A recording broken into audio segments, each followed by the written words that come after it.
आपका स्वागत है। अगर आप अवसाद से जूझ रहे हैं और उत्पादक रहना मुश्किल लग रहा है, तो आप सही जगह पर हैं। आज हम जूली फास्ट और जॉन प्रेस्टन की किताब getting it done when you are depressed के बारे में बात करेंगे। यह किताब अवसाद के साथ उत्पादक रहने का एक सहानुभूतिपूर्ण और व्यावहारिक मार्गदर्शक है। इस किताब में 50 व्यावहारिक रणनीतियां दी गई हैं, जो आपको अवसाद के दौरान भी सार्थक कदम उठाने में मदद करेंगी। अवसाद ऐसा लगता है जैसे वह आपके जीवन के हर कोने पर कब्जा कर लेता है। यह आपकी ऊर्जा को खत्म कर देता है और आपके मनोदशा को बिगाड़ देता है। यह आपको अपनी क्षमताओं पर संदेह करने और अपने मूल्य पर सवाल उठाने पर मजबूर कर सकता है। छोटे छोटे काम भी बहुत मुश्किल लगते हैं और उत्पादकता का विचार पूरी तरह असंभव लगता है।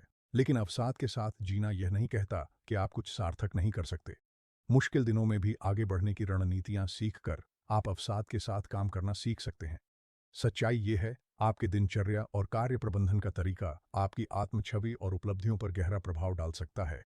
शायद आप नहीं जानते, पर अक्सर प्रेरणा की कमी में भी कार्य ही मार्गदर्शक बनता है। यह सोचना आकर्षक है कि कुछ शुरू करने से पहले तैयार या प्रेरित महसूस करना जरूरी है, लेकिन सबसे निचले बिंदु पर भी शुरुआत करना नियंत्रण की भावना वापस ला सकता है। ध्यान बदलना, नकारात्मक विचारों को सुधारना या दिन को संरचित करना जड़ता तोड़ने में मदद कर सकता है। इन रणनीतियों के लिए पूर्णता या अथाह ऊर्जा की आवश्यकता नहीं है। ये छोटे, सोच समझकर किए गए चुनावों पर निर्भर हैं, जो आपको गतिशील रखते हैं। इस किताब में आप जानेंगे कैसे कार्य करना, चाहे असंभव लगे, अवसाद को कम कर सकता है। आप ऊर्जा प्रबंधन, समर्थन खोजने और दिनचर्या में स्थिरता लाने के तरीके सीखेंगे। कनेक्शन की शक्ति से लेकर छोटी जीत के महत्व तक आप सीखेंगे कि एक ऐसा माहौल कैसे बनाएं जहां प्रगति संभव और सार्थक लगे, चाहे उसकी गति कुछ भी हो। ये अंतर्दृष्टियां आपको अपने दिनों का नेतृत्व करने और फिर से खुद जैसा महसूस करने में मदद करने के लिए व्यावहारिक उपकरण प्रदान करती हैं। अपनी मानसिक स्वास्थ्य यात्रा में सहायक अधिक जानकारी के लिए सब्सक्राइब करना न भूलें। 1. जब अवसाद आपको रोके, तब आगे बढ़ने का रास्ता खोजें। ओह, अवसाद का कठिन क्षेत्र, जहां सबसे सरल काम भी एक विशाल पहाड़ पर चढ़ने जैसा लग सकता है। क्या आपने कभी महसूस किया है कि आपकी प्रेरणा हवा में झिलमिलाती मोमबत्ती की तरह मात्र एक छोटी सी लौ रह गई है? कि छोटी से छोटी चीजें भी, जैसे कोई प्रोजेक्ट शुरू करना या फोन करना, बिल्कुल असंभव लगती है। यह सोचना बहुत आसान है कि हमें अपने मूड में बदलाव की प्रतीक्षा करनी चाहिए, कि हम किसी तरह वह प्रेरणा और ऊर्जा पा लेंगे जिसकी हमें इतनी जरूरत है। लेकिन सच तो यह है दोस्तों, प्रेरणा अक्सर पहला कदम उठाने के बाद आती है, पहले नहीं। शुरुआत करना, चाहे हम कैसा भी महसूस करें, अचानक प्रगति और उपलब्धि की नई भावना ला सकता है। उदाहरण के लिए फेनिया को लीजिए। वह एक कठिन अवसाद के दौरान पेंटिंग करने की प्रेरणा पाने में संघर्ष कर रही थी। पहले उसे लगा कि उत्साह की कमी से उसका काम खराब होगा, वह कुछ अच्छा नहीं बना पाएगी। लेकिन अपनी पूरी पेंटिंग्स देखकर उसे लगा कि वे उतनी ही अच्छी थीं जितनी प्रेरित होने पर होती। सीख क्या है? भावनाएं हमारी क्षमता तय नहीं करती, कार्य करता है। और फिर सोशल मीडिया का जाल है, जो कार्य करना और भी मुश्किल बना देता है। परफेक्शन को लगातार देखना हमारी ऊर्जा खत्म कर हमें अपर्याप्त महसूस करा सकता है। इस पैटर्न को पहचान कर और कार्यों के पूरा होने पर सोशल मीडिया का इस्तेमाल इनाम के रूप में करके हम संतुलन बना सकते हैं और अपना कीमती समय और ऊर्जा बचा सकते हैं। अवसाद हमारा ध्यान अंदर की ओर केंद्रित करता है, जिससे दूसरों से जुड़ना मुश्किल हो जाता है। यह आत्म केंद्रितता जानबूझकर नहीं होती, यह दबाव और अटके होने का एक परिणाम है। केट से पूछें, जिन्हें यह अनुभव तब हुआ जब एक सहकर्मी ने बताया कि उनकी नकारात्मकता टीम को प्रभावित कर रही थी। सोचने के बाद उसने जानबूझकर अपना ध्यान बाहर की ओर मोड़ा, अपनी भावनाओं के बजाय सहकर्मियों के बारे में सोचा। छोटे बदलाव जैसे सवाल पूछना या प्रोत्साहन देना उसे दूसरों से जुड़ने और कम अकेला महसूस करने में मदद किया।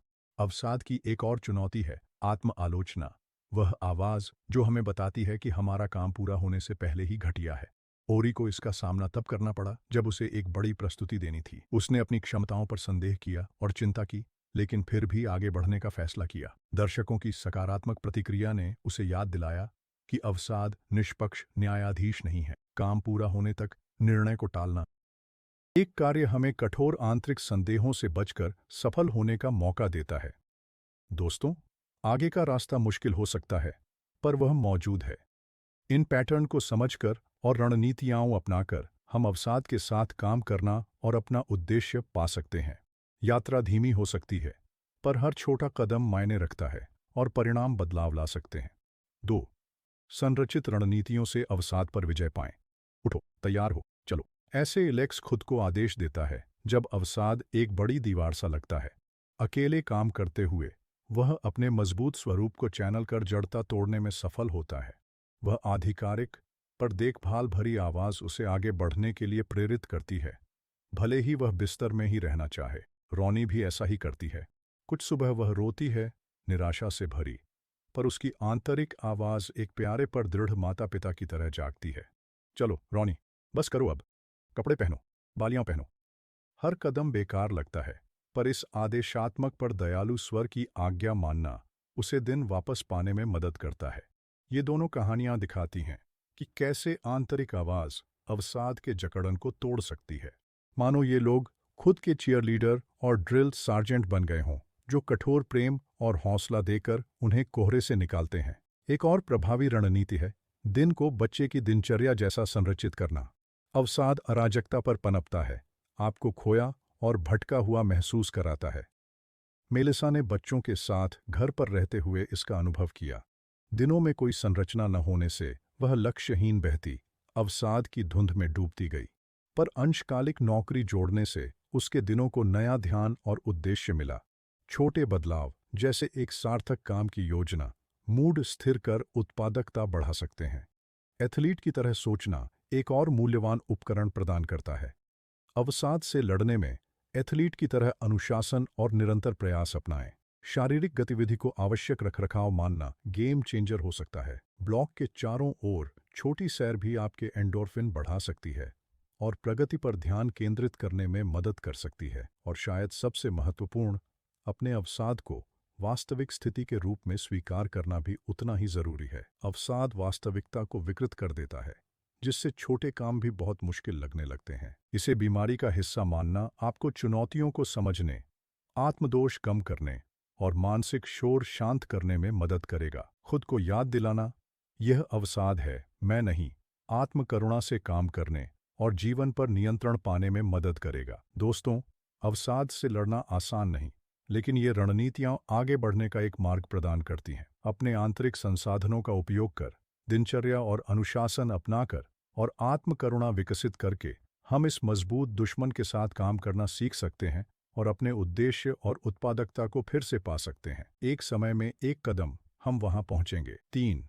संबंध आपको अवसाद से उबरने में मदद करते हैं। जब अवसाद हावी होता है तो छोटे काम भी भारी लगते हैं, जिससे आप मानसिक और शारीरिक रूप से थक जाते हैं। ऐसे दिनों में पास में एक सहायक मित्र होना बहुत फायदेमंद हो सकता है। ली लिंग, एक शिक्षक, अक्सर पाठ योजना बनाने के लिए एक कॉफी शॉप में सहकर्मी से मिलती है। दोस्त के सामने बैठकर वह अपने सबसे मुश्किल दिनों में भी उनके ध्यान और ऊर्जा को अपनाती हैं। यह जानकर कि कोई उनके आने की उम्मीद कर रहा है, वह आगे बढ़ने में सक्षम होती है। एक मित्र की मौजूदगी और प्रतिबद्धता आपको लक्ष्यों पर टिके रहने में मदद कर सकती है, चाहे वह काम पूरा करना हो या दिन बिताना। किसी भरोसेमंद और अनुशासित व्यक्ति को चुनें जो आपको केंद्रित और स्थिर रखे। अलगाव अवसाद में स्वाभाविक लगता है, पर यह अकेलेपन बढ़ा सकता है और प्रगति रोक सकता है। मैक्सिम के अनुभव को लें। एक हफ्ते तक कमरे में रहने के बाद उन्हें लगा कि अलगाव उनकी उदासी बढ़ा रहा था। बाहर निकलकर उन्होंने पाया कि छोटे छोटे। नमस्कार दोस्तों, आप यह बुक सुन रहे हैं बुकपीडियाज यूट्यूब चैनल के माध्यम से। अगर यह बुक आपको पसंद आई है तो मेरे यूट्यूब चैनल बुकपीडियाज को सब्सक्राइब करना मत भूलना। फ्लैटमेट से बातचीत उसका मनोबल बढ़ा सकती है और उसे दुनिया से जुड़ने के लिए प्रेरित कर सकती है। पीछे हटने के बजाय दूसरों से जुड़ने के लिए जानबूझकर प्रयास करें, भले ही बस उनके पास बैठकर। बिना सक्रिय संवाद के भी लोगों के आसपास रहना आपके मूड को बेहतर कर सकता है और अवसाद से बाहर निकलने में मदद कर सकता है। दोस्तों और परिवार को अपने अनुभव के बारे में बताना मददगार होता है। वे आपके संघर्षों को समझेंगे और सहानुभूतिपूर्वक प्रतिक्रिया देंगे। कई प्रियजन मदद करना चाहते हैं, पर जानते नहीं कैसे। अपनी चुनौतियों को समझाने से उन्हें आपकी मदद करने का तरीका मिलता है। उदाहरण के लिए, बिल भुगतान या कागजात व्यवस्थित करने में कठिनाई बताने से दोस्त मदद कर सकते हैं। अवसाद में आपका व्यवहार कैसे बदलता है बताकर आप उन्हें सोच समझकर सहायता करने का मौका देते हैं। अवसाद अक्सर धोखा देता है कि कोई नहीं समझता, पर यह बीमारी बोल रही है। जब आप अटके हों तो दूसरों की ऊर्जा आपको आगे खींचने दें। याद रखें, जुड़े रहना बहुत फर्क ला सकता है। 4. अवसाद कम करने के लिए अपने माहौल को बदलें, हिलें-डुलें और रचनात्मक बनें। छोटे बदलाव अवसाद प्रबंधन और उत्पादकता में बड़ा फर्क ला सकते हैं। कार्यस्थल, दिनचर्या और शारीरिक गतिविधि में बदलाव आपको अधिक केंद्रित और प्रेरित कर सकते हैं। एक महत्वपूर्ण कदम है ऐसा कार्यस्थल बनाना जो आपका साथ दे। अवसाद अक्सर कहीं भी सहज या उत्पादक महसूस करना मुश्किल बना देता है। शायद आप अव्यवस्था, शोर या प्राकृतिक रोशनी की कमी से जूझते हों। अपनी ज़रूरतों के हिसाब से जगह बनाना, जैसे साफ डेस्क या शांत कोना, मदद कर सकता है। उदाहरण के लिए, मिलो छोटे, बिना खिड़की वाले क्यूबिकल में काम करके फंसा महसूस करता था। उसने घर से काम करने की अनुमति मांगी और अब वो अपने आंगन के नज़ारे के साथ काम करता है, जो उसका मूड बेहतर करता है। उसका कुत्ता उसे साथ देता है, जिससे काम का दिन कम अकेला लगता है। मुश्किल दिनों में भी काम की जगह पर टिके रहना उत्पादक आदतों को मजबूत करता है। व्यायाम एक और ज़रूरी रणनीति है। अवसाद में शुरुआत मुश्किल लगती है, पर 20 मिनट की सैर भी मूड सुधार सकती है। रॉबर्ट, जो पत्नी से अलग होने के बाद परेशान था, ने काम के बाद रोज़ व्यायाम शुरू किया। शुरू में मन नहीं था, फिर भी उसने वेट लिफ्टिंग और दौड़ना शुरू कर दिया। 1 महीने में उसकी ऊर्जा बढ़ी और अवसाद कम होता महसूस हुआ। व्यायाम सरल, सामाजिक या आपकी पसंद के अनुसार हो सकता है। महत्वपूर्ण है हलचल को अपनी दिनचर्या का हिस्सा बनाना। रचनात्मकता भी अवसाद से लड़ने का एक शक्तिशाली तरीका है। कम प्रेरणा होने पर भी रचनात्मक काम करना उपलब्धि की भावना जगा सकता है। उदाहरण के लिए, एरियल ने उदास होने पर चित्रकारी बंद कर दी थी। उसके साथी ने उसे पेंसिल निकालने को प्रोत्साहित किया, याद दिलाया कि उसे रचना करने में कितना आनंद आता था। शुरू में यह एक बोझ लगा, पर जब उसने शुरू किया तो प्रक्रिया चिकित्सीय हो गई। चाहे पेंटिंग हो, लेखन या पुराना शौक, रचनात्मकता भावनात्मक संतुलन बहाल कर सकती है। ये रणनीतियां बेहतर मानसिक स्वास्थ्य की नींव रखती हैं। सोच समझकर प्रयास करने से ये अवसाद की चुनौतियों से निपटने और ध्यान केंद्रित रखने में मदद करती हैं। अवसाद के भ्रम से सत्य, संतुलन और संबंध को पुनः पाएं। अवसाद अक्सर सोच को विकृत करता है। जब दिमाग कहे कि आप सफल नहीं हो सकते या अच्छे नहीं हैं, इन विचारों को चुनौती देना जरूरी है। ये वास्तविकता नहीं, बल्कि आपकी मानसिक स्थिति के लक्षण हैं। इन झूठे विचारों को सच से अलग करना सीखना उन्हें आपके कार्यों को नियंत्रित करने से रोकता है। रिचर्ड ने एक बार इससे गहराई से जूझा था। उसे लगा जैसे वह एंटर द ड्रैगन के दृश्य में ब्रूस ली हो, दर्पणों से घिरा हुआ। हर तरफ उसे अपने ही प्रतिबिंब दिखे, पर कोई भी असली नहीं लगा। जब उसने विकृत छवियों पर भरोसा छोड़ सच्चाई खोजी, तभी वह अपने असली रूप को पहचान पाया। अवसाद के झूठ के बीच कैफीन और चीनी भी अवसाद को बढ़ा सकते हैं। एंजेलो ने मुश्किल काम में फंसने पर राहत के लिए कैंडी का सहारा लिया। चीनी से उसे पल भर का उत्साह मिला, पर बाद में वह और भी चिड़चिड़ा और थका हुआ था। अंततः उसने इस पैटर्न को पहचाना और संतुलित स्नैक्स खाना शुरू किया। इससे उसकी ऊर्जा स्थिर रही, जिससे वह काम पर बेहतर ध्यान दे सका और कम निराश हुआ। गहराई से मायने रखता है। पियरे, उदाहरण के लिए, अक्सर काम पर मुश्किल समय में सहकर्मियों पर चिढ़ता और कठोर प्रतिक्रिया करता था। इन विस्फोटों ने उसके रिश्तों को तनावपूर्ण बनाया और उसे और अधिक अकेला महसूस कराया। जब उसने आवेगी प्रतिक्रिया रोकी और अपनी अभिव्यक्ति पर ध्यान दिया, तो तनावपूर्ण संबंधों को सुधारना शुरू किया। बोलने से पहले रुकना या आलोचना के बजाय कृतज्ञता व्यक्त करना संबंध बचाता और नकारात्मकता कम करता है। नकारात्मकता न बोलना आपके अलगाव की भावना को गहरा होने से रोक सकता है। विकृत विचारों को पहचानकर सहायक आदतें अपनाकर आप अवसाद को कम कर सकते हैं। 6. जब प्रगति धीमी लगे तो गति बनाए रखें। अवसाद प्रबंधन में स्थायी प्रगति के लिए धैर्य, आत्मदया और दीर्घकालिक दृष्टि आवश्यक है। तत्काल परिणाम चाहना स्वाभाविक है, पर सार्थक बदलाव समय लेते हैं। जब प्रयास तुरंत फल न दें तो निराशा हो सकती है, पर बाधाएं प्रक्रिया का हिस्सा है। यह समझना आगे बढ़ने में मदद करेगा। हर छोटे सुधार को एक कदम मानकर आप अपनी प्रेरणा बनाए रख सकते हैं। छोटी जीत का जश्न मनाना इस दृष्टिकोण का महत्वपूर्ण हिस्सा है।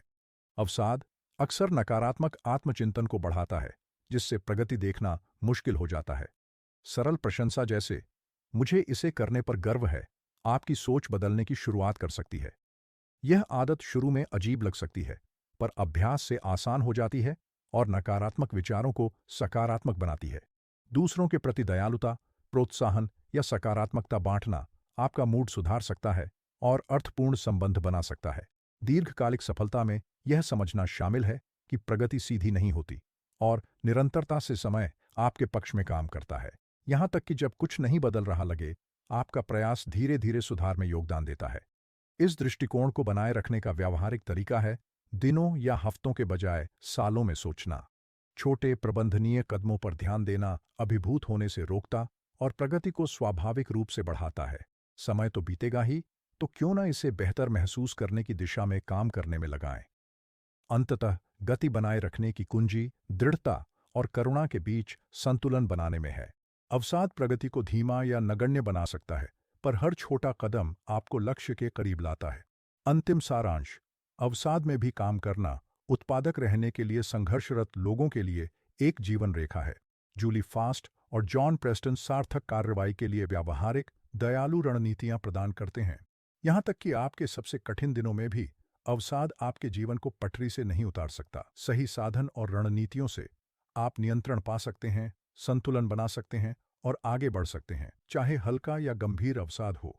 यह किताब आपको ट्रैक पर रहने और मानसिक स्वास्थ्य सुधारने के लिए व्यावहारिक सलाह देती है। क्या आप अवसाद को काबू में करने और अपनी उत्पादकता वापस पाने के लिए पहला कदम उठाने को तैयार हैं? एक सरल दैनिक दिनचर्या बनाएं, किसी भरोसेमंद दोस्त से बात करें या एक छोटा काम करके शुरुआत करें। अगर यह सारांश प्रेरणादायक लगा तो getting it done when you are depressed की कॉपी लें और एक संतुलित जीवन की ओर कदम बढ़ाएं। याद रखें, पूर्णता नहीं, प्रगति ही लक्ष्य है। नमस्कार दोस्तों, आप यह बुक सुन रहे हैं बुकपीडियाज यूट्यूब चैनल के माध्यम से। अगर यह बुक आपको पसंद आई है तो मेरे यूट्यूब चैनल बुकपीडियाज को सब्सक्राइब करना मत भूलना।